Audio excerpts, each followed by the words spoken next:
फिर हम एक नए मॉक टेस्ट के साथ आपके सामने उपस्थित हैं। देखिए, ये मॉक टेस्ट आप अगर सॉल्व करते हैं तो आपको एग्जाम में इन मॉक टेस्ट से काफी ज्यादा हेल्प मिलेगा। ठीक है, तो देखिए स्टार्ट करते हैं। सबसे पहला क्वेश्चन देखेंगे क्या लिखा हुआ है। देखिए पहला क्वेश्चन जो है आपका त्रिकोणमिति का सवाल है और ये सवाल आपको बोर्ड पे दिखेगा। अब ये सवाल आप जैसे ही देखेंगे तो आपको लगेगा कि यहाँ पे हम कोई वैल्यू पुट कर देते हैं और उत्तर पे हम आसानी से पहुंच सकते हैं। तो कहेंगे हाँ ठीक ही है, अब कोई वैल्यू पुट कर लो यहाँ पे। जैसे यहाँ पे अगर हम 45 डिग्री पुट करें तो 1 बाई cos 45 का मान कितना होता है, तो cos 45 डिग्री 1 बाई √2 होता है। तो 1 बाई √2 लिखेंगे तो √2 तो ऊपर ही चला जाएगा ना, तो ये आ गया आपका √2 प्लस 1 बाई, देखिए tan 45 आपका 1 होता है और sec 45 आपका √2 होता है। यहां तक क्लियर है। √2 हो गया आपका प्लस, माइनस कॉमन कर लेंगे, माइनस कॉमन कर लेते तो यहाँ पे माइनस हो जाएगा 1 बाई √2 माइनस 1 हो गया। ठीक है, अब देखिए इसको रेशनलाइज करना पड़ेगा आपको। √2 प्लस 1 से ऊपर नीचे मल्टीप्लाई करना पड़ेगा। ठीक है ना, ऊपर में भी मल्टीप्लाई कर दी और नीचे में भी मल्टीप्लाई कर दी। अब जैसे इसको मल्टीप्लाई करोगे तो क्या बनेगा, यहाँ पे देखो √2 माइनस, अब देखिए ये बन रहा है आपका √2 प्लस 1 और नीचे में आपका आ गया 1। ठीक है, तो इसको सॉल्व करेंगे जरा, कितना आ रहा है √2 माइनस √2 और माइनस 1, ये दोनों कट गया तो माइनस 1 इस सवाल का क्या हो जाएगा आपका उत्तर होगा। लेकिन यहाँ पे देखो, अब यहाँ पे ऑप्शन 4 दिए गए हैं। अब उस ऑप्शन में आपको 45 डिग्री पुट करना है और जहां से भी -1 आ गया वही आपका करेक्ट उत्तर होगा। तो ऑप्शन बी को देखिए, अगर यहाँ पे अगर हम 45 डिग्री पुट करते हैं तो माइनस tan 45 मतलब -1, तो बी ऑप्शन आपका करेक्ट हो जाएगा। ठीक है, सेकंड देखिए, सेकंड सवाल क्या है। सेकंड सवाल आपका अलजेब्रा का सवाल है और यहाँ पे देखेंगे, यहाँ पे लिखा हुआ है ऐसे x² माइनस रूट के अंदर में 11x और प्लस 1 = 0 और आपसे सवाल में पूछा गया है कि x³ प्लस 1 बाई x³ की वैल्यू बताओ। तो देखिए अगर हम इसको x से डिवाइड करें तो यहाँ पे x हो जाएगा और यहाँ पे बचेगा माइनस का √11, इसको उस साइड लेके चले जाएंगे तो यहाँ पे 1 बाई x और ये आ गया आपका √11। ठीक है, अब इसकी वैल्यू निकालना है तो पावर 1 से पावर 3 पे जाना है। तो इसके लिए क्या फंडा होता है, k³ माइनस 3k, तो इसकी जो वैल्यू आएगा वो 11 √11 मतलब k³, तो √11 का क्यूब करेंगे तो 11 √11 माइनस 3k, 3 √11, इसका जो उत्तर आ जाएगा कितना आ जाएगा आपका 8 √11। ठीक है, कौन सा ऑप्शन करेक्ट है, ऑप्शन सी आपका करेक्ट है। देखिए थर्ड नंबर सवाल, थर्ड नंबर सवाल ये भी अलजेब्रा का ही सवाल है, देखेंगे ध्यान से। यहाँ पे आपको बोला गया है ये थर्ड नंबर सवाल में कि x प्लस वाई की जो वैल्यू है, x प्लस वाई का होल क्यूब और यहाँ पे प्लस 27 और ब्रैकेट में बोला है x माइनस वाई का होल क्यूब ना इज इक्वल टू बोला गया है ax माइनस 2y। ठीक है, उसके बाद बोला है bx² प्लस cxy और प्लस का 13y²। तो आप बताओ जरा इसका मान क्या होगा, a माइनस b और माइनस c की वैल्यू बताना आपको। तो क्या करेंगे, इसको सॉल्व करना पड़ेगा। पहले देखिए इसको अंदर भेज देते हैं, तो अंदर भेजेंगे तो ये आ जाएगा आपका x प्लस वाई का होल क्यूब अब प्लस 3x माइनस 3y का होल क्यूब। अब देखिए अब सबको पता है a cube plus b cube क्या होता है, a plus b in the bracket a square plus b square minus a b. तो ए प्लस बी करेंगे तो कितना आ जाएगा, तो यहाँ पे 4x और माइनस का y आएगा ना। और देखो यहाँ पे क्या आएगा, a square plus b square minus a b, तो x square plus y square plus 2xy। अब यहाँ पे देखेंगे ये हो रहा है आपका, सॉरी यहाँ पे अंदर भेज देते तो यहाँ पे 3 आएगा ना, सॉरी मिस्टेक हो गया था। 27 को अगर अंदर भेजेंगे तो इसको क्या लिख सकते हैं, 3 का क्यूब। समझ में आ रहा है ना, तो 3 अंदर चला जाएगा तो 3x माइनस 3y होगा, ठीक है ना। अब यहाँ पे देखिए ये ए स्क्वायर हो गया, बी स्क्वायर लिखेंगे तो 9x square plus 9y square और माइनस है ना, तो माइनस 2ab, तो ये हो जाएगा आपका 3 के 9 दूना 18 xy। अब इन माइनस ab होता है ना, तो माइनस ab करेंगे तो माइनस ab, a को b से मल्टीप्लाई करो, ये आ रहा है आपका 3x स्क्वायर, ठीक है, 3x स्क्वायर माइनस का 3xy, ठीक है, x से दोनों को मल्टीप्लाई कर दिए, अब y से मल्टीप्लाई करेंगे तो प्लस का 3xy और आपका हो गया फिर माइनस का 3y स्क्वायर, ठीक है। अब इसको अंदर मल्टीप्लाई कर देंगे माइनस से, तो ये माइनस में चला जाएगा, ये प्लस में, ये माइनस में चला जाएगा और ये प्लस में आ जाएगा, ठीक है। अब ये दोनों आपका कट गया। अब यहां से अगर हम देखें तो रिजल्ट क्या बना, 4x माइनस वाई और ब्रैकेट में कितना आ रहा है भाई, ये 10x स्क्वायर पॉजिटिव है और यहाँ पे 3x स्क्वायर निगेटिव में है, तो 7x स्क्वायर और यहां से आपका आ गया कितना, ये देखो ध्यान से आप, यहां से 9 plus 1 10 y square plus 3 y square 13y square और आपका हो गया फिर माइनस का ये हो जाएगा 16xy। आप यहां से देखिए कंपेयर करेंगे तो a का मान कितना मिलेगा, a का वैल्यू आ गया यहाँ पे 4, कंपेयर करिए b का वैल्यू कितना आ रहा है, b का वैल्यू 7 और c की वैल्यू देखो, यहाँ पे कंपेयर करेंगे इसको तो इसको ऐसे लिख सकते हैं ना, प्लस और ब्रैकेट में करके माइनस 16, ओके हाँ लिख सकते हैं, कोई प्रॉब्लम नहीं है। तो यहां से आपका c का जो वैल्यू है वो माइनस का 16 हो गया। अब यहाँ पे इसको पुट करेंगे और इसका आंसर निकालेंगे, तो ये हो गया 4 और ये हो गया आपका माइनस का 7 माइनस माइनस प्लस और ये 16। अब देखिए 16 4 20 और 20 में से 7 यहाँ पे घटेगा ना, तो कितना आ जाएगा भाई 13। इस सवाल का क्या हो जाएगा, करेक्ट उत्तर हो जाएगा, मतलब 3rd नंबर सवाल का जो ऑप्शन ए है वो आपका करेक्ट है। देखिए 4 नंबर सवाल देखेंगे, 4 में क्या लिखा हुआ है,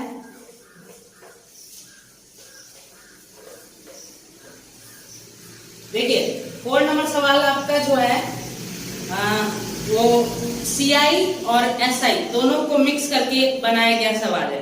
अब एग्जामिनर हर एक सेट में, सीजीएल के जितने भी सेट्स होते हैं हर एक सेट में एक क्वेश्चन बनाता है SI और CI दोनों को मिक्स करके। तो आपको देखिए अगर दोनों चैप्टर पढ़ लिए हैं ढंग से CI और SI, तभी जाके आपको एग्जाम में जो है आप इस तरह के सवाल को सही कर पाएंगे। अगर आप CI और SI दोनों ठीक ढंग से नहीं पढ़े हैं तो आपका इस टाइप के क्वेश्चन कभी संभव नहीं है कि हो पाएगा आपसे। देखिए B से 1,60,000 की राशि 10% वार्षिक साधारण ब्याज की दर पर उधार लेता है, ठीक है। उसी समय यह राशि C को चक्रवृद्धि ब्याज की समान दर पर 2 वर्ष के लिए उधार देता है, ठीक है। ब्याज को अर्धवार्षिक रूप से चक्रवृद्धि किया जाता है तो संपूर्ण लेनदेन में A द्वारा प्राप्त लाभ ज्ञात करें। देखिए A बहुत होशियार आदमी है यार, ये क्या कर रहा है, पहले बी से पैसा उधार ले लिया, कितना? 1,60,000 रुपया, 10% की रेट पे लिया है और साधारण ब्याज पे लिया है वो।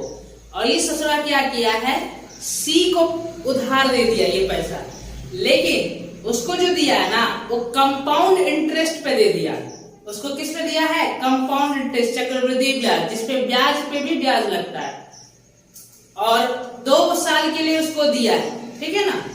और वो हाफ ईयरली जो है कंपाउंडेड किया है। तो बताना है आपको कि ए को कितना लाभ होगा। ऑब्वियसली बात है, ए को लाभ होगा। देखिए आप कहोगे कि प्रिंसिपल कितना है, 1,60,000 प्रिंसिपल, यहां तक कोई समस्या नहीं है। अब रेट 10% है और ये क्या किया है, ए उधार लिया पहले बी से और फिर बी सी को ये पैसा उधार दिया ना, ठीक है। अब देखिए 2 साल है और हाफ ईयरली कंपाउंडेड कर रहा है, तो 2 साल के कितने टाइम स्लॉट बनेंगे, तो 6-6 महीना करके आप कहोगे कि 4 टाइम स्लॉट बन जाएंगे 6-6 महीने के, बनेंगे ना। क्लियर है, यहां तक कोई समस्या नहीं है। अब देखिए ध्यान से, और रेट जो बोला था वो 10% बोला था, तो अगर हाफ ईयरली कंपाउंडेड होगा तो रेट कितना हो जाएगा, आप कहोगे 5% रेट हो जाएगा, होगा ना। अब देखिए अगर आपके टोटल 4 टाइम स्लॉट बन रहे हैं और चारों टाइम स्लॉट के लिए रेट जो है वो सेम है, दिख रहा है ना आपको 4 टाइम स्लॉट, और चारों टाइम स्लॉट के लिए रेट क्या है आपका, सेम दिख रहा है, तो यहाँ पे गोल्डन रेशियो यूज करेंगे 4:6:4:1, ये 4 साल का गोल्डन रेशियो होता है। अब अगर इससे आपसे हम पूछे कि इससे क्या आता है, तो आप कहोगे कि इस वाले का, इससे तो साधारण ब्याज आता है, और यहां से यहां तक जो होता है वो साधारण ब्याज और जो चक्रवृद्धि ब्याज है उन दोनों के बीच का डिफरेंस आता है, ठीक है ना। तो देखिए हमको इसको नहीं लेना है, क्योंकि इसमें ये पूछा गया है सवाल में कि उसे कितना का प्रॉफिट होगा। तो देखिए वो साधारण ब्याज पे पैसा जो उधार लिया है, तो वहां पे साधारण ब्याज के लिए उसको जो भी ब्याज देना पड़ेगा वो तो देगा ही, तो प्रॉफिट कहां से मिलेगा, केवल प्रॉफिट केवल यहां से वो कमाएगा। जो एक्स्ट्रा मिलेगा चक्रवृद्धि ब्याज लगा के हम पैसा जब लगाएंगे तो साधारण ब्याज की तुलना में जो एक्स्ट्रा हम कंपाउंड इंटरेस्ट से उठाएंगे वही तो हमारा प्रॉफिट है। तो आप कहोगे कि अरे भाई साधारण ब्याज पे पैसा उधार लगाया है तो इतना ब्याज तो उसको देना ही पड़ेगा, लेकिन इतना का प्रॉफिट कमाएगा। और देखिए 5% रेट है, तो 5% का मतलब होता है 1/20, ठीक है ना। अब इसका 1/20 निकालेंगे तो कितना आ जाएगा, अब देखो ध्यान से, 0 से 0 कट गया, 16,000 का आधा 8,000। फिर देखिए अब इसका 1/20 लिखेंगे, ठीक है ना। ध्यान रखिएगा जब भी आप गोल्डन रेशियो यूज करते हो तो पहले प्रिंसिपल का 1/20 लेंगे, फिर इसका 1/20 लेंगे, ठीक है। तो इसका 1/20 लो, कितना आ रहा है 400, फिर इसका 1/20 लेंगे, कितना आएगा, तो आप कहोगे कि ये 20 आएगा और यहाँ पे 1 आएगा, ठीक है।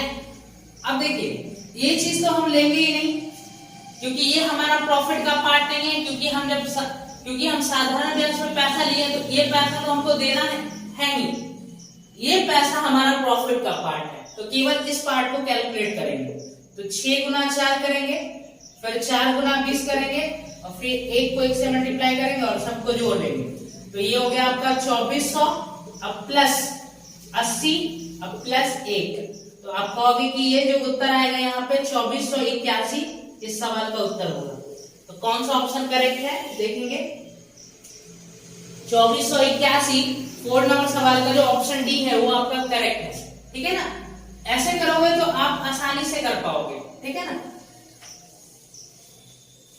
अब देखिए ध्यान से, छठे नंबर सवाल पे आते हैं। छठा नंबर सवाल में देखिए क्या बोला गया। छठा नंबर सवाल जो है वो डीआई का सवाल है और इसमें एक टेबल चार्ट दिया गया है, ठीक है। और सवाल में ये बोला गया है कि निम्नलिखित तालिका का अध्ययन करें और उसके बाद दिए गए प्रश्न का उत्तर दे। ठीक है, तालिका किसी शहर के विद्यालयों में नियुक्त प्राथमिक विद्यालय के शिक्षकों की संख्या का जिला वार आंकड़ा दर्शाता है। ठीक है, अब देखिए यहाँ पे एक टेबल चार्ट है और जिला का नाम दिया गया है और वहां पे पुरुष शिक्षक कितने हैं वो दिए गए हैं और महिला शिक्षक कितने हैं अलग अलग जिला में वो दिया गया है। और आपसे पूछा गया कि ये 5 जिलों में जो महिला शिक्षक है उसकी औसत संख्या बताओ। तो पहले तो सम निकालेंगे ना, तो सम कितना आ रहा है 5 + 1 6, 6 5 11 + 9 20 का 0 2 हासिल, तो ये हो गया 9 और +5 14, 14 + 2 16, 16 + 8 24, 24 5 29, 29 का 9 2 हासिल हो गया, 3 + 2 5 और 6 5 11 11 और 5 16, 16 + 8 हो रहा है आपका 24, 24 का 4 2 हासिल, 2 2 4 2 6 7 1 8, यहाँ पे इतना सम आया है। अब देखिए टोटल 5 जिला है तो 5 से डिवाइड कर देंगे ताकि औसत निकल जाए, तो 5 से डिवाइड करेंगे 16 × 5 = 80 और यहाँ पे फिर 5 से डिवाइड करेंगे 5 × 9 = 45, 4 बच रहा है यहाँ से 5 × 8 = 40, तो कितना आ रहा है 1698 आ रहा है ना औसत 1698। कौन सा ऑप्शन में करेक्ट है? आपका सी ऑप्शन करेक्ट है। ठीक है, अब देखिए नेक्स्ट नंबर सवाल देखेंगे। 7 नंबर सवाल जो है यहाँ पे आपका ये सवाल जो है किस पे आधारित है? ज्योमेट्री पे आधारित सवाल है। ये त्रिभुज दिया गया है ABC और बोला गया है कि D पर जो है AD परपेंडिकुलर टू BC है और ठीक है, और AE जो है एंगल A का समद्विभाजक है और एंगल B का मान दिया गया है 62 डिग्री और एंगल C का मान दिया गया है 36 डिग्री। तो DAE बताना है, DAE। तो ये देखिए एक ट्रायंगल है आपके सामने दिखा, इसका नाम है A, B और C। इस ट्रायंगल में ये बोला गया है कि AD परपेंडिकुलर टू BC है। अब देखिए यहाँ पे आप देख पा रहे हैं कि एंगल B का जो मान है वो C के मान से बड़ा है, तो अगर एंगल B का मान C के मान से बड़ा है तो जब हम यहाँ पे इसका एल्टीट्यूड खींचेंगे तो वो बड़े एंगल की तरफ शिफ्ट होगा। मतलब एल्टीट्यूड ऐसे होता है, हमेशा एल्टीट्यूड किधर भागता है? बड़े एंगल की तरफ, क्योंकि इस एंगल की वैल्यू 62 दिया गया है और एंगल C की वैल्यू कितना दिया गया है? 36 डिग्री। अब बोला गया है कि AE जो है ना, AE वो क्या है? एंगल बाइसेक्टर है। ठीक है ना, तो ये AD परपेंडिकुलर टू BC हो गया और हमने बताया कि ये जो परपेंडिकुलर आपने खींचा है ये हमेशा किस एंगल की तरफ शिफ्ट होता है? ये बड़े एंगल की तरफ शिफ्ट होता है। और AE जो है वो एंगल बाइसेक्टर है, तो ये एल्टीट्यूड और इस एंगल बाइसेक्टर के बीच में जो एंगल बना है DAE, इसी का मान पूछा गया है। देखिए इसका सिंपल सा कंसेप्ट होता है, अगर आपको एंगल DAE निकालना है ना तो आपको क्या पता होना चाहिए? आधार पर का दोनों कोण पता होना चाहिए और पता भी है। अगर आधार पर का दोनों कोण आपको पता है तो क्या करना है? दोनों के डिफरेंस का आधा लेना है। तो ये 62 डिग्री है और ये वाला एंगल कितना डिग्री है? 36 डिग्री। इन दोनों का डिफरेंस लेना है और उसका क्या कर देंगे? आधा कर देंगे। तो 12 में से 6 जाएगा 6 और 5 में से 3 जाएगा 2 हो गया। इसका आधा कर देंगे, कितना आ जाएगा? 13 डिग्री इस सवाल का उत्तर होगा। ठीक है, इसका सिंपल सा कंसेप्ट होता है और इस पे बहुत सारे सवाल प्रीवियस ईयर में आए हुए हैं, आप सॉल्व भी किए होंगे, लेकिन हम आपको कंसेप्ट के साथ बताएं कि अगर एक ट्रायंगल बोल दें और ट्रायंगल में एक एल्टीट्यूड खिंचवा ले और फिर एंगल बाइसेक्टर खिंचवा ले आपसे, तो आप हमेशा आपको ध्यान रखना कि एल्टीट्यूड बड़ा एंगल की तरफ होता है और जो एंगल बाइसेक्टर होता है वो छोटे एंगल की तरफ होता है। और ये एल्टीट्यूड और इस एंगल बाइसेक्टर के बीच में जो एंगल है, इस एंगल का मान पूछा जाए तो जो आधार है, इस आधार पर के दोनों कोण का मान पता होना चाहिए। अगर दोनों कोण का मान पता है तो उनके डिफरेंस का आधा करना होता है बस। तो यहाँ पे देखिए 7 नंबर सवाल का जो ऑप्शन आपका डी है, सॉरी बी है, वो करेक्ट है। अब देखिए 8 नंबर सवाल डीआई का है और यहाँ पे आपको पाई चार्ट दिया गया है। अब ध्यान से देखना, सवाल में ये बोला गया है कि दिया गया पाई आरेख एक महीने में किसी परिवार की व्यय का डिग्री बार वितरण दर्शाता है। एक परिवार में जो अलग अलग मदों पे जो कंजप्शन हुआ है, खपत पैसा खर्च किया गया है, उसी को दर्शाया गया है यहाँ पे, ठीक है ना। आपसे पूछा गया है कि खाद पर खर्च की गई राशि। देखिए खाद पर कितना खर्च किया गया राशि है, तो आप कहोगे कि खाद पे खर्च किया गया है 105, ठीक है। खाद पर खर्च की गई राशि बचत और फुटकर व्यय का कितना परसेंट है, तो बचत और फुटकर व्यय दोनों जोड़ के हो रहा है आपका 125, तो इसका कितना परसेंट है, तो देखिए 5 से सिंप्लीफाई हो रहा है ना, 5 से कटेगा ये 25 बार में, 5 से कट जाएगा ये कितनी बार में, 21 बार में, तो 21 जो होता है वो 25 का कितना परसेंट होता है, तो आप कहोगे 1/25 हमें याद है 4%, उसका 21 गुना कर देंगे तो ये 84% हो जाएगा, ठीक है। अब देखिए 9 नंबर सवाल आपका रेशियो एंड प्रोपोर्शन का सवाल है। सवाल में ये बोला गया है कि 1.8 और 3.2 के बीच मध्यानुपात और 5 और 3 के बीच जो तृतीयानुपात है उसका अंतर बताओ। सॉरी लाइट कट गया, देखेंगे। देखिए मध्यानुपात हम निकालते हैं, तो मध्यानुपात क्या होता है, अगर आपसे मध्यानुपात पूछता है तो दो संख्या दिया जाता है कि नहीं, दोनों संख्याओं को गुणा करके अंडर रूट लेते हैं। तो देखिए दोनों संख्या क्या क्या लिखी हुई है, देखिए ध्यान से 1.8 और यहाँ पे 3.2, इसका गुणा करके अंडर रूट लेंगे ना, तो देखिए ये कितना आ जाएगा, ये आएगा आपका, अगर हम यहाँ पे ऐसे लिख ले इसको, तो नीचे में 10 बाहर आएगा और यहाँ पे कितना आ रहा है, इसका 2 इसमें मल्टीप्लाई कर दो, तो ये हो जाएगा 9 का 3 बाहर आएगा और ये हो जाएगा 64 का 8 बाहर आएगा, तो ये कितना आ गया भाई, आप कहोगे 2.4 आ गया, ठीक है। और उसके बाद 5 और 3 का तृतीयानुपात पूछा गया, तो तृतीयानुपात कैसे निकालते हैं, सेकंड नंबर का स्क्वायर करके फर्स्ट नंबर से डिवाइड करते हैं।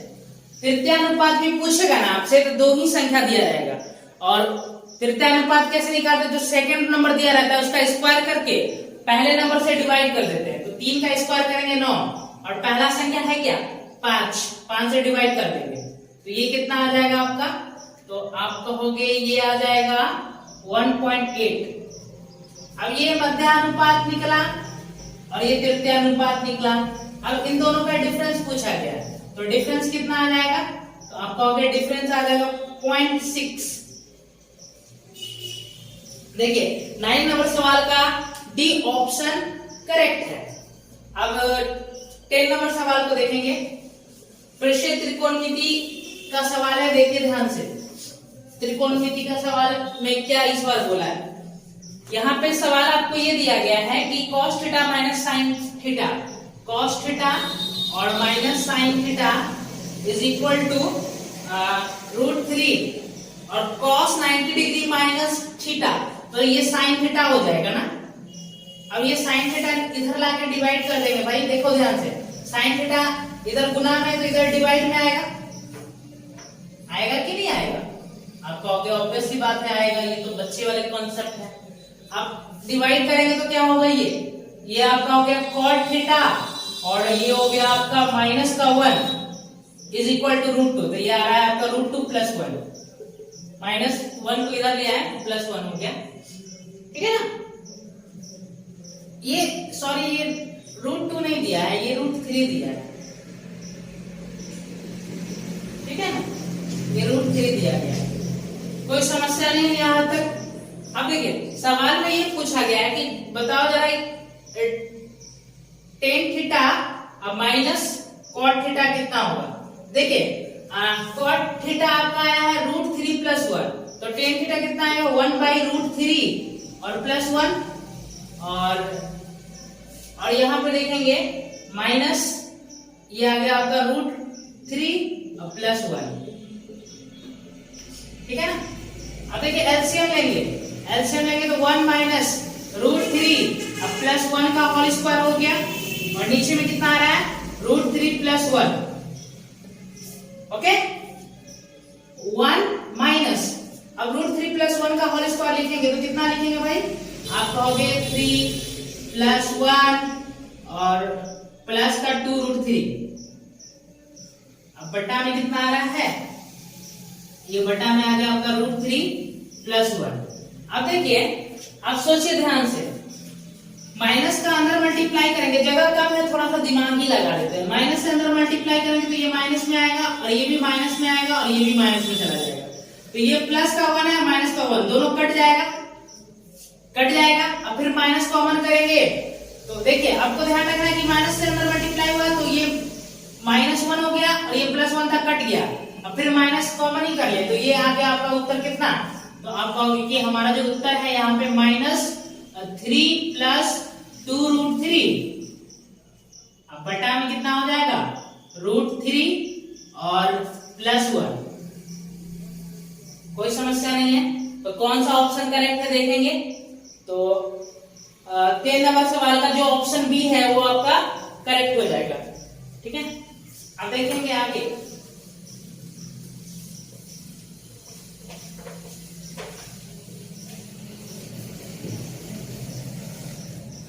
11 नंबर सवाल में ये बोला गया कि sin a = 1/2 है।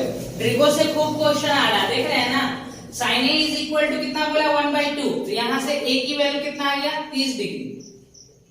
अब सवाल में ये पूछा कि tan a minus cot a बटा √3 ब्रैकेट में 1 प्लस cosec a का मान बताओ। देखिए कितना आ जाएगा, तो tan 30 डिग्री का मान होता है 1/√3 माइनस ये आ गया आपका √3, ये √3 है आपका, और यहाँ पे देखिए 1 हो गया और ये जो cosec 30 डिग्री का मान होता है आपका 2, तो यहां से क्या बनेगा, ये मल्टीप्लाई होगा इसमें जाके एलसीएम लेंगे तो ये √3 से √3 में मल्टीप्लाई हुआ 3 और 1 - 3 माइनस का 2 बटा √3, तो √3 नीचे मल्टीप्लाई हो जाएगा तो √3 to √3 3 हो गया, ये भी 3 हो गया तो ये 9 हो जाएगा, -2/√3 हो गया, ठीक है। कौन सा ऑप्शन करेक्ट है, 11 नंबर का ए ऑप्शन आपका करेक्ट है। देखिए 12 नंबर सवाल देखेंगे, 12 नंबर में क्या बोला है, 12 नंबर सवाल जो है आपका सिंप्लीफिकेशन का सवाल है। अब ये सिंप्लीफिकेशन का सवाल आपको करके दिखाते हैं। देखिए ये तो आसान सवाल है, बहुत आसान, तो यहाँ पे कितना आ जाएगा आपका 26/5 डिवाइड का है, डिवाइड करना है और ब्रैकेट है फिर, और यहाँ पे लिखा हुआ आपका 7/2 और माइनस 5/6, और देखिए माइनस के अंदर में मल्टीप्लाई कर लो भाई, तो ये 3/5 हो गया, माइनस का 1/10 और ये प्लस का 4/5 4/50 सॉरी 4/50 और ब्रैकेट बंद, इस तरीके से है, कोई समस्या नहीं है। तो देखिए ये 25/5 सॉरी ये 26/5 है, डिवाइड है 7/2 है। तो अब पहले इस ब्रैकेट को सॉल्व करेंगे, देखिए ध्यान से, तो नीचे में एलसीएम कितना बन रहा है, आप कहोगे 30, 6 × 5 = 30, तो यहाँ पे आपका हो गया कितना 25 हो गया, माइनस ये हो गया आपका 18 माइनस ये 3 और ये आ गया आपका 8। अब देखिए अब ध्यान से समझिएगा, 25 + 8 कितना हो जाएगा 33, 33 में से पहले ये 3 घटा देंगे 30 और 30 में से ये 18 घटा देंगे, तो 30 में से 18 घटाएंगे तो 12 हो गया, और चलो यहाँ तक समझ में आ गया। ये ओवरऑल ये दिख रहा है ना आपको, ये कितना हो गया, ये 12 हो गया, ठीक है ना। अब देखो 12 से तो नहीं कटेगा, 6 से कटेगा, 6 दूना 12, 6 पचे 30, तो ये आ गया आपका 26/5, डिवाइड का सिंबल 7/2 माइनस 2/5 हो गया, ठीक है। ये 26/5 और ये कितना आ रहा भाई, आप कहोगे ये 10, एलसीएम बनेगा और यहाँ पे हो जाएगा आपका 2 पचे 10, तो 35 माइनस 4, तो ये हो गया आपका 31 ना, हटा देते हैं इसको, 31 हो गया ये।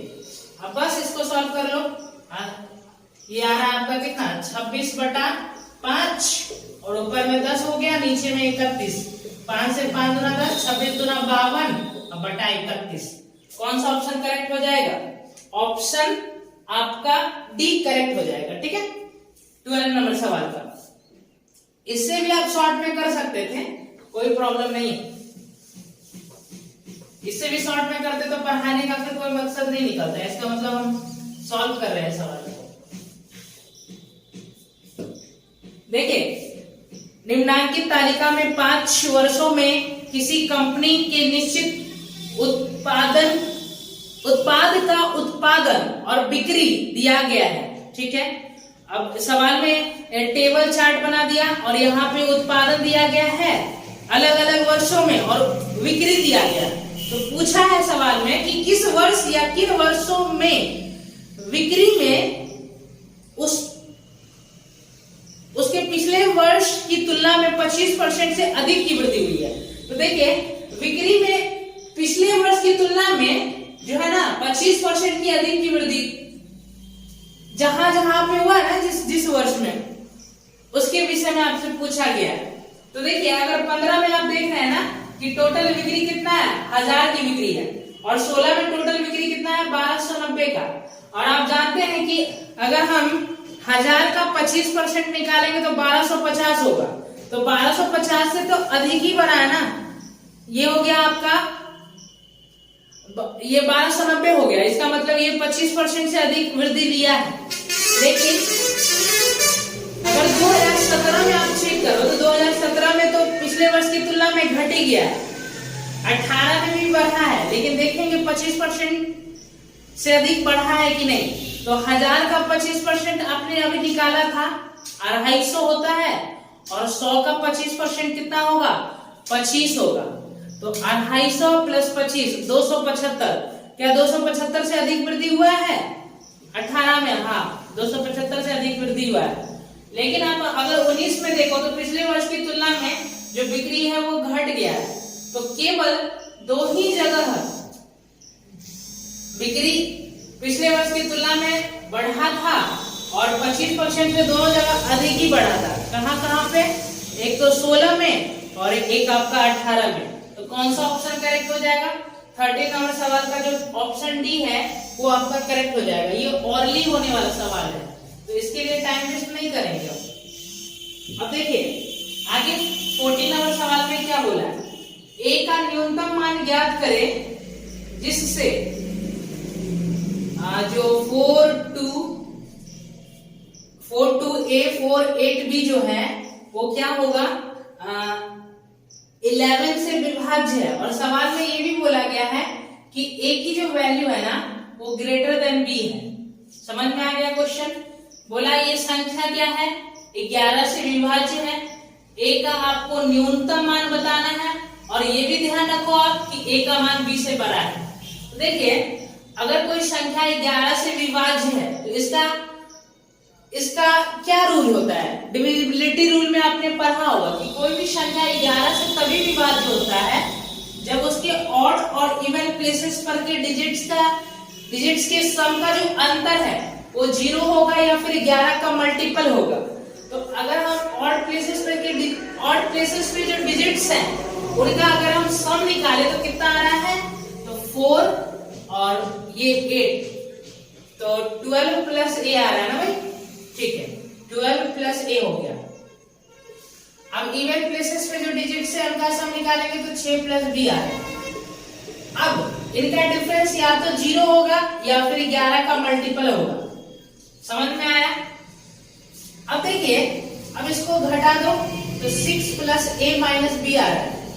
ठीक है, अब देखिए ध्यान से, a का मान बड़ा है b से, तो आप सोचो यहाँ पे a का मान अगर b से बड़ा है तो a माइनस बी करेंगे तो कुछ पॉजिटिव रिजल्ट बनेगा, और 6 में कुछ पॉजिटिव जोड़ेंगे तो 0 तो नहीं आएगा ना, तो 0 का स्कोप खत्म हो गया।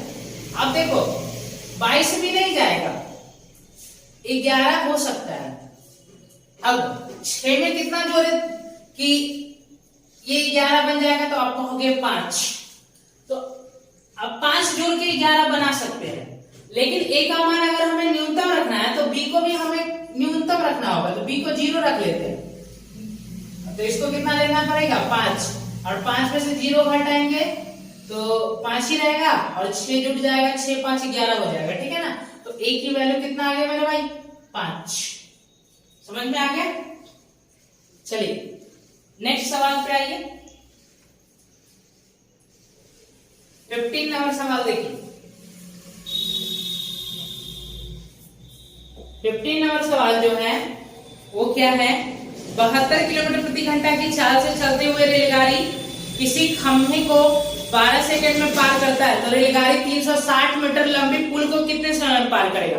देखिए, अगर कोई रेलगाड़ी किसी खंभे को पार करता है तो उस रेलगाड़ी को अपनी खुद की लंबाई के बराबर दूरी चलना पड़ेगा। तो देखिए उसका स्पीड 72 किलोमीटर प्रति घंटा है और वो अपनी खुद की लंबाई को 12 सेकंड में पार कर रहा है।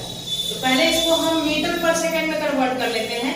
तो 72 किलोमीटर प्रति घंटा को मीटर पर सेकंड में कन्वर्ट करने के लिए 5/18 से गुना करेंगे। 18 चौका 72, 5 चौका 20 मीटर पर सेकंड आ गया। और ये अपने खुद की लंबाई कितने समय में पार कर रहा है? 20 मीटर पर सेकंड की रफ्तार से चल रहा है और अपने खुद की लंबाई को 12 सेकंड में पार कर रहा है। तो इसकी लंबाई कितना आ जाएगा? आप कहोगे 240 मीटर इसकी लंबाई है। ये ट्रेन की लंबाई निकल गया, ये लेंथ ऑफ ट्रेन है। अब पूछा है आपसे कि इसकी ट्रेन इसी चाल से चलते हुए, मतलब जो स्पीड है ना वही रखना है, और तो इस रेलगाड़ी को 360 मीटर लंबे पुल को पार करने में कितना समय लगेगा? आप देखिए, अब अगर इस रेलगाड़ी को 360 मीटर लंबे पुल को पार करना है तो इसको अपनी खुद की लंबाई और साथ में जो उस पुल की लंबाई है, दोनों के लंबाई की योग के बराबर दूरी चलना पड़ेगा। तो पुल की लंबाई है 360 और इस ट्रेन की खुद की लंबाई है 240, तो आप कहोगे टोटल 600 मीटर चलना पड़ेगा। और इस डिस्टेंस को चलेगा किस रफ्तार से? 20 मीटर पर सेकंड की रफ्तार से। तो कितने समय में इसको पार कर जाएगा? 30 सेकंड में इसको पार कर जाएगा।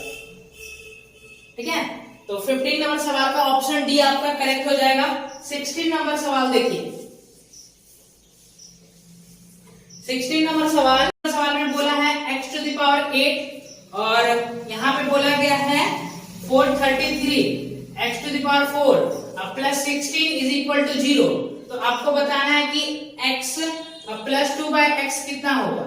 ठीक है, कैसे बताओगे आप? देखो जरा, आप कहोगे x टू द पावर 4 से पहले डिवाइड कर लेते, तो x टू द पावर 4 से जब डिवाइड करेंगे तो यहाँ x टू द पावर 4 प्लस 16/x टू द पावर 4, और इधर कितना आ जाएगा? ये तो कट जाएगा ना, इधर आ जाएगा 433। अब देखिए ध्यान से, यहाँ पे ये दिख रहा है ना, ये 16 है, जबकि यहाँ पे 1 होना चाहिए। तो पावर 4 से पावर 2 पे आना है, तो हमने बोला था कि 2 जोड़ के अंडर रूट लेते, लेकिन यहाँ पे कितना होना चाहिए था? 1 होना चाहिए था। लेकिन यहाँ पे क्या है? ये 4 का स्क्वायर है, तो 4 गुना 8 जोड़ के अंडर रूट लेंगे, तो x square plus 4/x square की वैल्यू कितना आ जाएगा? तो 8 जोड़ के अंडर रूट लेंगे तो कितना होगा? तो 441 हो जाएगा। 441 का अंडर रूट लेंगे 21। ठीक है, 8 जोड़ के अंडर रूट लिए हैं, ध्यान से। अब यहाँ पे देखिए, यहाँ पे ये 2 का स्क्वायर बन रहा है, तो यहाँ पे अब 4 जोड़ के अंडर रूट लेना पड़ेगा, तो x प्लस 2/x कितना आ जाएगा? 5, और इसकी वैल्यू 5 आ गई, यही पूछा गया था। तो 5 इसका क्या होगा? करेक्ट उत्तर हो जाएगा। तो देखिए 16 नंबर सवाल का जो ऑप्शन डी है वो आपका करेक्ट हो जाएगा। 17 नंबर सवाल देखेंगे। 17 में क्या बोला गया? 17 में बोला ये गया कि किसी कक्षा में ग्रामीण छात्र और शहरी छात्रों का अनुपात 4:7 है। जो ग्रामीण छात्र हैं, ठीक है, और जो शहरी छात्र हैं उसका अनुपात दिया गया है 4:7। ये विलेज वाले हैं और ये टाउन वाले हैं। यहाँ पे आगे सवाल में ये बोला है कि ग्रामीण छात्र और शहरी छात्रों का जो औसत प्रतिशत पूर्णांक जो है वो 65 और 63 है। इसका 65 बोला है, इसका 63 बोला है। तो कक्षा का संपूर्ण औसत प्रतिशत बताना है, ओवरऑल बताना है, तो 63 मान लेते हैं। अब ये 63 से कितना ज्यादा है? 2 ज्यादा है, तो ये 2 ज्यादा है ना, तो 4 गुना 8 हो जाएगा। और ये जो 8 है उसको इक्वली डिस्ट्रीब्यूट कर देंगे कितना पे? इस दोनों के सम करके उन सबों में इक्वली डिस्ट्रीब्यूट करेंगे, तो इन दोनों का सम कितना आ रहा है? तो आप कहोगे 11, तो 11 में इक्वली डिस्ट्रीब्यूट करेंगे 63 प्लस, तो देखिए 11 से डिवाइड करोगे तो 0.11 सतह 77, 3 बच रहा है, तो फिर 11 3 33 लगभग चला जाएगा ना, 63.73 आ रहा है। सही है क्या? 63.73। हाँ, 17 नंबर सवाल का जो ऑप्शन डी है वो आपका करेक्ट है। 18 नंबर सवाल देखिए। 18 नंबर सवाल आपका प्रॉफिट एंड लॉस का सवाल है और बहुत अच्छा सवाल है, देखेंगे। किसी वस्तु का जो अंकित मूल्य है वो कितना दिया गया है? एमपी बोला है मेरे भाई कि 2720 रुपया है, ये मार्क प्राइस बोला है। और 25% छूट देने के बाद दुकानदार वस्तु को 15% की हानि पर बेचता है। देखिए, तो यहां से सीपी से एमपी का रेशियो निकाल लेते हैं ना, सीपी से एमपी का रेशियो। तो सीपी से एमपी का रेशियो क्या होता है? 100 माइनस डी बटा 100 plus P. 100 minus D upon 100 plus P होता है 100। तो यहाँ पे 25% का छूट दे रहे हो तो आपको 15% की हानि हो जा रहा है। तो यहाँ पे देखिएगा ध्यान से, तो 100 माइनस डी करेंगे तो कितना आएगा? 75। और इस बार 100 प्लस पी होता है ना, जब प्रॉफिट होता है तब। यहाँ पे प्रॉफिट नहीं हो रहा, आप जैसे 25% के डिस्काउंट दिए तो आपको 15% का लॉस हो गया। इसका मतलब यह 100 माइनस 15 हो जाएगा, तो ये 85 आ जाएगा। 5 से काट देंगे 15/17 आ जाएगा। वस्तु का जो मार्क प्राइस है वो कितना बोला है सवाल में? देखिए, हमारे अकॉर्डिंग तो 17 यूनिट है और सवाल में इसकी वैल्यू बोला है 2720। कितना गुना है? 160 गुना है। इसको भी क्या करेंगे? 160 गुना कर देंगे, तो कितना आ जाएगा? तो इसको गुना करेंगे तो कितना आएगा भाई? 2400 आ जाएगा ना। कैसे? ये हो गया 1500 और 15 को 60 से गुना करेंगे तो 900, 1500 प्लस 900 2400, ठीक है, 2400 रुपया होगा। तो देखेंगे इस सवाल का कौन सा ऑप्शन करेक्ट है। 18 नंबर सवाल का जो ऑप्शन ए है वो आपका करेक्ट है। अब 19 नंबर सवाल। 19 नंबर सवाल डीआई का है और यहाँ पे आपको एक पाई चार्ट दिया गया है और इस पाई चार्ट में देखिए क्या बोला गया है। पाई आरेख विभिन्न पाठ्यक्रम में छात्रों के प्रतिशत वितरण को दर्शाता है, ठीक है। जो ये विभिन्न पाठ्यक्रम है ना, उसमें कितने कितने % छात्र हैं, उनकी प्रतिशत के फॉर्म में उसको दिखाया गया है। और फिर नीचे एक टेबल चार्ट दिया गया है और इस टेबल चार्ट में उन विभिन्न पाठ्यक्रम में कितने % लड़के हैं उसके विषय में बोला गया है। तो सवाल में ये पूछा गया कि बीएससी गणित में लड़कियों की संख्या, तो देखिए बीएससी गणित में 20% छात्र हैं, ठीक है ना, और लड़कियों की संख्या कितना है? तो बीएससी गणित में 40% लड़का है, तो लड़की कितना होगा? 60%, मतलब 3/5। और आगे फिर बोला है कि बीएससी कंप्यूटर विज्ञान में लड़कों की संख्या, तो बीएससी कंप्यूटर विज्ञान में लड़का कितना है? लड़कों की संख्या पूछा है ना, तो पहले बीएससी विज्ञान में कितना परसेंट छात्र है, तो आप कहोगे 25% छात्र है, लड़का लड़की दोनों मिलाकर।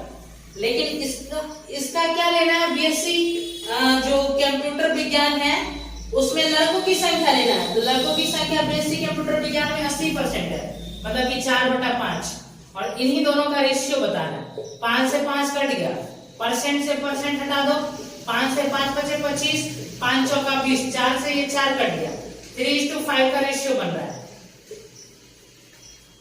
ठीक है, तो देखिए 19 नंबर सवाल का जो ऑप्शन ए है वो आपका करेक्ट है।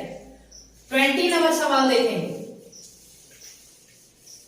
20 नंबर सवाल देखिए, बहुत ध्यान से देखना है आपको। देखिए, एक दुकानदार ने 45 रुपए प्रति केजी की दर से 20 केजी चीनी, 50 रुपए प्रति केजी की दर से 25 केजी चीनी और 40 रुपए प्रति केजी की दर से 35 किलो चीनी खरीदी।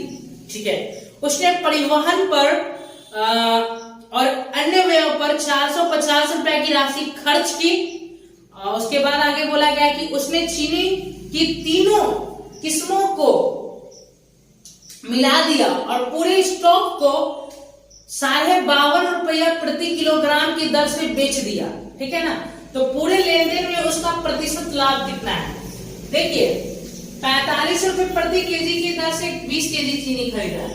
20 केजी चीनी खरीदा है, कैसे, 45 रुपए प्रति केजी की दर से।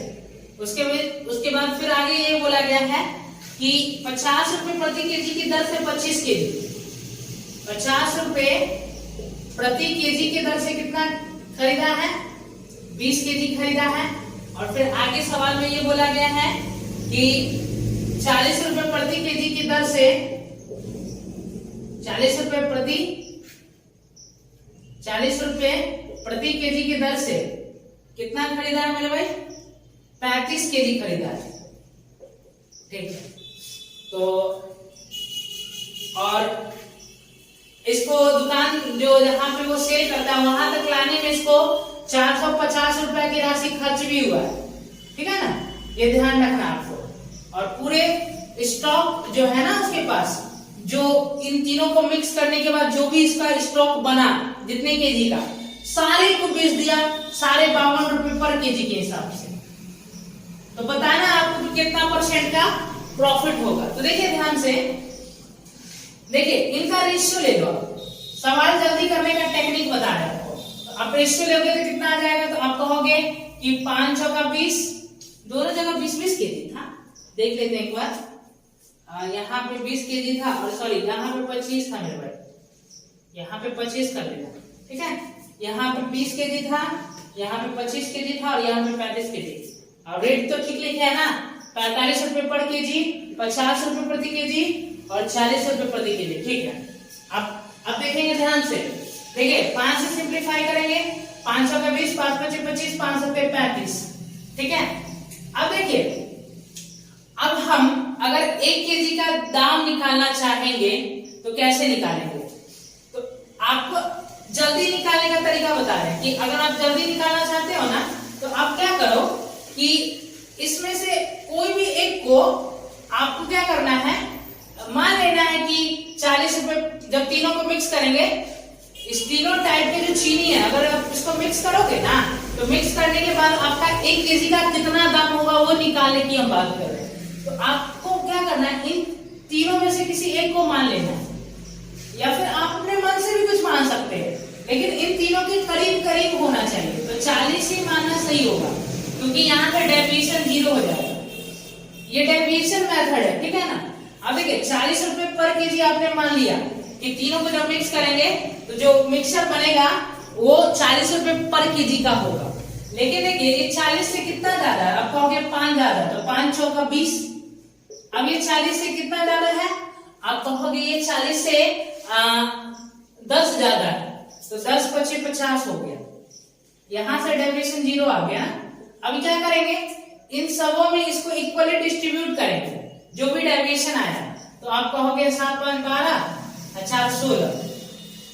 तो ये हो गया आपका, ये कितना बन रहा है, ये आ गया आपका 40 प्लस ये दोनों जो कि कितना होगा 70/16, तो 35/8 हो गया।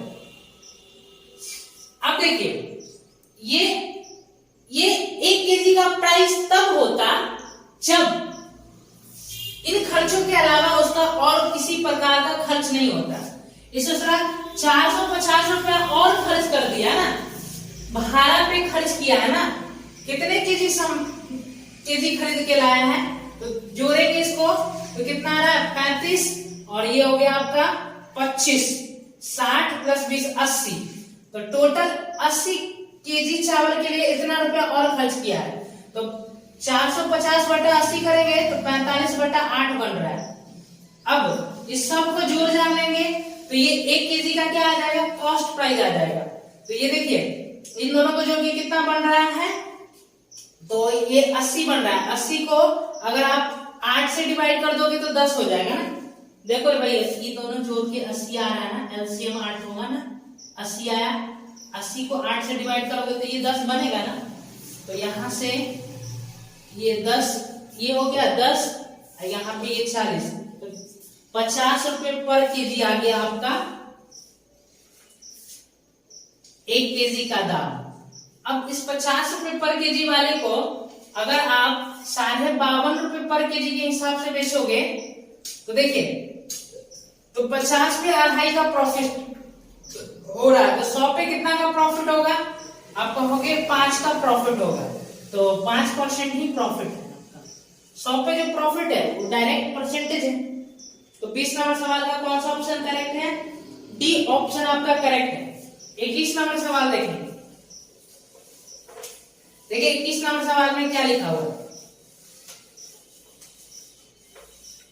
21 नंबर सवाल जो है वो एक सर्कल का सवाल है और यहाँ पे बोला गया कि पी क्यू आर एस और टी इसी क्रम में केंद्र O वाले वृत्त पर स्थित है यदि जीवा जो टी एस है व्यास पी आर के समांतर है। देखिए टी एस जीवा है और वो जो है ना व्यास पी आर के समांतर है, तो आपको पी आर को व्यास बनाना है, इस बात को ध्यान रखिएगा। और एंगल क्यू आर टी जो है वो 58 डिग्री है, तो एंगल आर टी एस का माप ज्ञात करें। देखिए एक सर्कल है यहाँ पे इस तरीके का। देखिए अगर सवाल में ऐसे बोला कि पी आर को व्यास बनाना है हमको, तो पी आर को पहले ही हम व्यास बना लेते हैं ताकि इधर उधर पॉइंट ना हो। अब जैसे मान लो पी यहाँ हो जाता, आर यहाँ हो जाता, तो व्यास खींचते तो फीलिंग नहीं आता, इसीलिए हम क्या किए, पी आर को पहले इस पे दिखा दिए सर्कल पे और इसको व्यास बना दिए। अब सवाल में देखिए बोला था P Q R S T, तो पी क्यू आर और ये हो गया एस और ये हो गया आपका टी, इस तरीके से रिप्रेजेंट कर दिए सभी पॉइंट्स को। अब सवाल में देखिए ये बोला गया है टी को यहाँ पे कर लो, क्योंकि यहाँ पे ये बोला गया था ना कि टी एस जो है ना वो क्या है पी आर के समांतर है, तो फीलिंग लाने के लिए उसको थोड़ा सा सिस्टमैटिक ढंग से करना होगा। अब सवाल में कौन सा एंगल बोला था, क्यू नहीं sorry angle R Q T, R Q T मतलब इस एंगल की बात कर रहा है। ये एंगल सवाल में कितना बोला गया है, देखिए ये 58 डिग्री बोला गया। तो आपसे पूछा गया कि चलो बताओ कि इस एंगल का मान कितना होगा, आरटीएस का, आरटीएस का मतलब इस एंगल की वैल्यू पूछा गया है, इस एंगल का मान पूछा गया है, इस एंगल का मान आरटीएस, एंगल आरटीएस इसकी वैल्यू बता, ठीक है। चलिए अब देखते हैं कैसे सवाल को सॉल्व करना है। इसको ऐसे मिला दो आप पहले, तो आप कहोगे कि ये डायमीटर है ना, व्यास है, तो व्यास द्वारा सरकमफ्रेंस पे अगर आप एंगल बनाते हैं तो वो कितना डिग्री का होता है, 90 डिग्री का। अब देखिए इस आर्क को देखिए ध्यान से, इस आर्क द्वारा ये एंगल और ये एंगल आपस में इक्वल हो जाएगा, क्योंकि सेम आर्क द्वारा ये भी बन रहा है और ये भी बन रहा है, तो ये हो गया आपका 58 डिग्री, ठीक है। और अगर ये 58 डिग्री है और ये 90 डिग्री है तो ये कितना हो जाएगा, तो आप कहोगे 50 होता तो ये 40 होता, ये 50 से 8 ज्यादा तो ये 40 से 8 कम 32 डिग्री। अब देखिए ध्यान से, ये लाइन और ये लाइन एक दूसरे के पैरेलल है, तो पैरेलल में क्या होता है, जो अल्टरनेट इंटीरियर एंगल्स होते हैं वो आपस में इक्वल होते हैं। ये अल्टरनेट इंटीरियर एंगल आपस में इक्वल हो जाएगा। ये 32 डिग्री है तो ये भी कितना हो जाएगा आपका 32 डिग्री हो जाएगा। तो कौन सा ऑप्शन करेक्ट हो जाएगा? देखिए 21 नंबर सवाल का जो ऑप्शन बी है वो आपका करेक्ट है। 22 नंबर सवाल देखेंगे।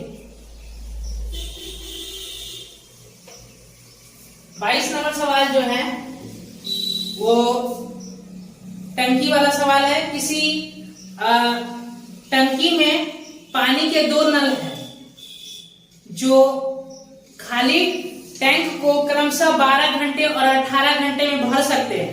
यह देखा गया है कि टंकी के तली में एक जगह रिसाव है जो पूरी तरह से भरी हुई टंकी को 36 घंटा में खाली कर सकता है। यदि खाली टंकी को भरने के लिए एक साथ पानी के खाली टंकी को भरने के लिए एक साथ पानी के दोनों नलों को खोल दिया जाता है और रिसाव को 1 घंटा के बाद ठीक कर दिया जाता है तो खाली टंकी को पूरी तरह से भरने में कितना समय लगेगा? देखिए जहां से रिसाव हो रहा है उसको भी एक नल ही मान लेते हैं, ठीक है, कोई समस्या नहीं। ऐसे कहते थे कि एक नल ए है, दूसरा नल बी है, तीसरा नल सी है। ये दोनों नल भरने वाला है और ये खाली करने वाला है। ये टंकी को कितने घंटे में भर सकता है? 12 घंटे में भर सकता है और ये 18 घंटे में भर सकता है और ये 36 घंटा में खाली कर देगा। अब करेंगे क्या? इन तीनों का एलसीएम मानेंगे। जो टंकी की क्षमता है ना उसको इन तीनों का एलसीएम मान लेंगे तो 36 आ गया ना, ठीक है। अब देखिए पहला नल जो है टंकी को क्या कर रहा है? 12 घंटे में भर दे रहा है। तो ये 3 की एफिशिएंसी से भरेगा और ये 2 की एफिशिएंसी से भरेगा और ये 1 की एफिशिएंसी से खाली करेगा। 1 की एफिशिएंसी से खाली करेगा। अब सवाल में ये बोला गया कि 1 घंटा के लिए इस दोनों नल को खोला जाता है और अब जब खोलोगे तो ये तो ठीक नहीं किया ना, जहां से आपका पानी का रिसाव हो रहा है। तो आप कहोगे कि अगर ये ठीक होता, पानी का रिसाव नहीं होता तो 3 + 2 5 यूनिट भराता। मानते हो कि नहीं मानते हो? 5 यूनिट भराता, लेकिन ससुरा रिसाव वाला जो है वो 1 यूनिट खाली करेगा तो एक्चुअल में 1 घंटा में कितना भराएगा? 4 यूनिट भराएगा। अब एक्चुअल में 4 यूनिट भरा रहा है 1 घंटा में, तो 1 घंटा में आपका 4 यूनिट भरा गया, ये ध्यान रखना आपको। तो अब बचा 32 यूनिट, ये रिमेनिंग पार्ट है। अब इसको तो ठीक कर दिया, अब केवल यही दोनों काम करेंगे। तो अब 5 की एफिशिएंसी से भराएगा तो कितने समय में भराएगा? तो आप कहोगे 5 × 6 = 30 और +2 = 32, तो ये कितना आ रहा है? 6 घंटा। ये आ गया आपका कितना आ गया? इसको क्या लिखोगे? 6 घंटा और ये आ गया आपका 1/5 होता है 12 मिनट, तो ये आ गया 24 मिनट ना। तो 6 घंटा 24 मिनट यहां लगा, 1 घंटा यहां लगा, तो 7 घंटा 24 मिनट में ये पूरा भर जाएगा। समझ में आ गया ना? कोई समस्या नहीं है ना? बहुत आसान सवाल था ये, तो इसमें कुछ भी नहीं है। 7 घंटा 24 मिनट। 22 नंबर सवाल का जो ऑप्शन बी है वो आपका करेक्ट होगा। 23 नंबर सवाल देखेंगे। देखिए 23 नंबर सवाल में क्या बोला है? 23 नंबर सवाल में ये बोला गया कि त्रिभुज एबीसी में जो एडी है ना वो एंगल ए का समद्विभाजक है जो बिंदु डी पर बीसी से मिलता है।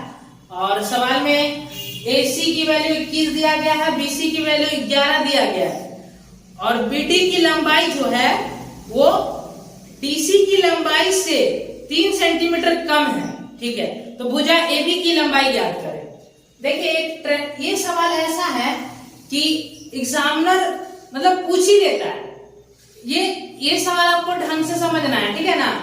ये सवाल की आने की प्रोबेबिलिटी जो है काफी ज्यादा होता है।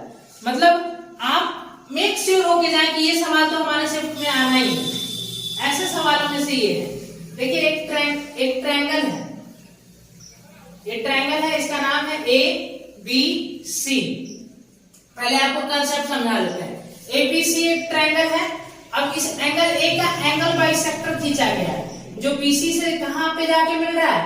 डी पॉइंट पे मिल रहा है। एंगल बाइसेक्टर कहने का मतलब क्या, जो एंगल ए है ना उसको ये जो एडी लाइन है वो क्या करेगा, दो इक्वल एंगल में डिवाइड कर देगा, दो इक्वल एंगल में क्या कर देगा, डिवाइड कर देगा।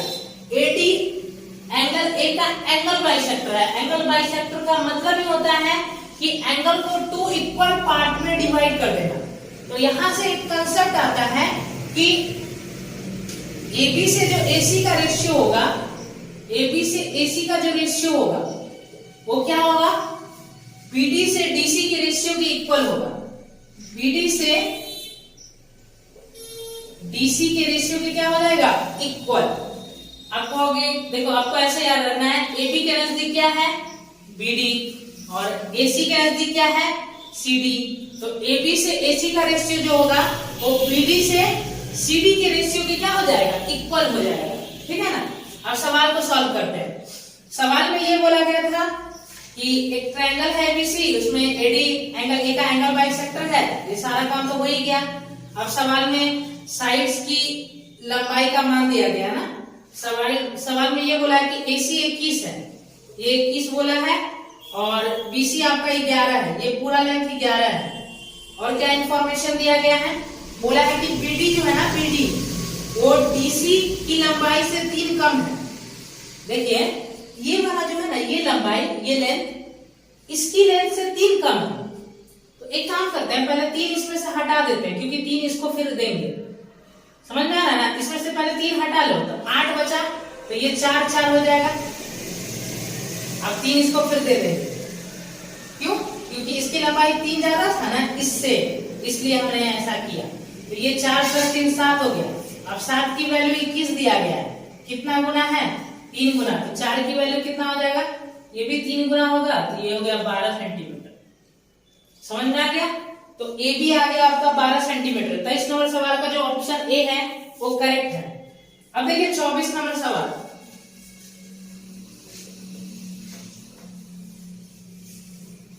चौबीस नंबर सवाल देखिए, यहां पे बोला है कि चक्रीय चतुर्भुज ABCD इस प्रकार है कि AD वृत्त का व्यास है, इस बात को ध्यान रखना है, और एंगल ADC 145 डिग्री है।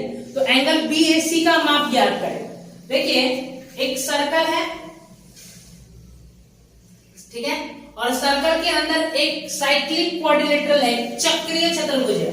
चक्रीय चतुर्भुज क्या होता है, ऐसे क्वाड्रिलेटरल जिसके ईच वर्टेक्स सर्कल के सरकमफ्रेंस पे हो, उसी को साइक्लिक क्वाड्रिलेटरल बोलते हैं। और यहाँ पे बोला गया था कि ये जो क्वाड्रिलेटरल ABCD है, इसमें जो AB है ना वो व्यास है सर्कल का, AB व्यास हो गया भाई। और इस तरीके से बना देते हैं, ये हो गया C और ये हो गया D, ABCD, AB व्यास हो गया। ठीक है। और सवाल में एक एंगल की वैल्यू दिया गया था ना, ADC, एंगल ADC, ये एंगल ADC कितना दिया है, 145 डिग्री। तो आपसे ये पूछा कि BAC कितना होगा, BAC मतलब इस एंगल की वैल्यू पूछा गया। ठीक है। देखिए ये डायमीटर है ना, ये व्यास है ना, व्यास द्वारा सरकमफ्रेंस में बना एंगल कितना होता है, या फिर सेमी सर्कल में बना एंगल 90 डिग्री होता है। ये भी कंसेप्ट है। अब देखिए साइक्लिक क्वाड्रिलेटरल में अपोजिट एंगल का जो सम होता है वो 180 डिग्री होता है। मतलब इस एंगल और इस एंगल का सम 180 होगा, इस एंगल और इस एंगल का सम कितना होगा, 180 होगा। तो ये 145 है, तो ये 35 डिग्री हो गया। अब देखिए अब ये 90 है, तो इस दोनों का सम भी 90-90 होगा। तो ये 35 है ना, तो ये कितना आ जाएगा, आप कहोगे ये 55 डिग्री होगा। कोई समस्या है क्या, नहीं ना। तो इसी एंगल का मान पूछा गया था ना, एंगल BAC। तो एक एंगल BAC कितना आ गया आपका, 55 डिग्री। 24 नंबर सवाल का ए ऑप्शन करेक्ट है। लास्ट सवाल देखेंगे, मेंसुरेशन का सवाल है, और ये 3D मेंसुरेशन का सवाल है। 25 नंबर सवाल, एक गोलाकार सेल का आयतन सेंटीमीटर क्यूब में ज्ञात करें जिसकी आंतरिक और बाहरी त्रिज्या क्रमशः 2 सेंटीमीटर और 3 सेंटीमीटर है।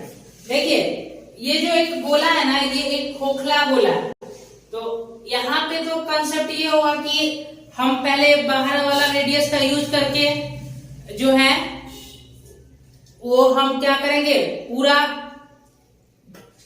गोला का वॉल्यूम निकाल लेंगे, फिर अंदर वाले का यूज करके, खोखला है ना तो अंदर में जहां तक खोखला है फिर उसका वॉल्यूम निकाल के घटा देंगे। तो वैसे नहीं करना, आप डायरेक्ट यूज कर लो फॉर्मूला 4/3 और ये हो जाएगा पाई कैपिटल आर का क्यूब माइनस स्मॉल आर का क्यूब। ये डायरेक्ट यूज कर लो जब खोखला गोला है और उस गोला का आपको वॉल्यूम निकालना है, ठीक है। तो 4/3 ये हो गया पाई, ये बाहर वाला रेडियस दिया था 3 का क्यूब 27 माइनस 2 का क्यूब 8, तो घटा देंगे कितना आ जाएगा 19 आ जाएगा। 19 चौका 76 पाई/3 सेंटीमीटर क्यूब, और यही आपका क्या हो जाएगा करेक्ट उत्तर। तो 25 नंबर सवाल का जो ऑप्शन सी है वो आपका करेक्ट है। देखिए ये आपका मॉक समाप्त हो गया। आप इस मॉक को रेगुलर बेसिस पे देखते रहें और आपके कितने मार्क्स इस मॉक टेस्ट में आए हैं ये कमेंट सेक्शन में आप जरूर हमें बताएं। धन्यवाद।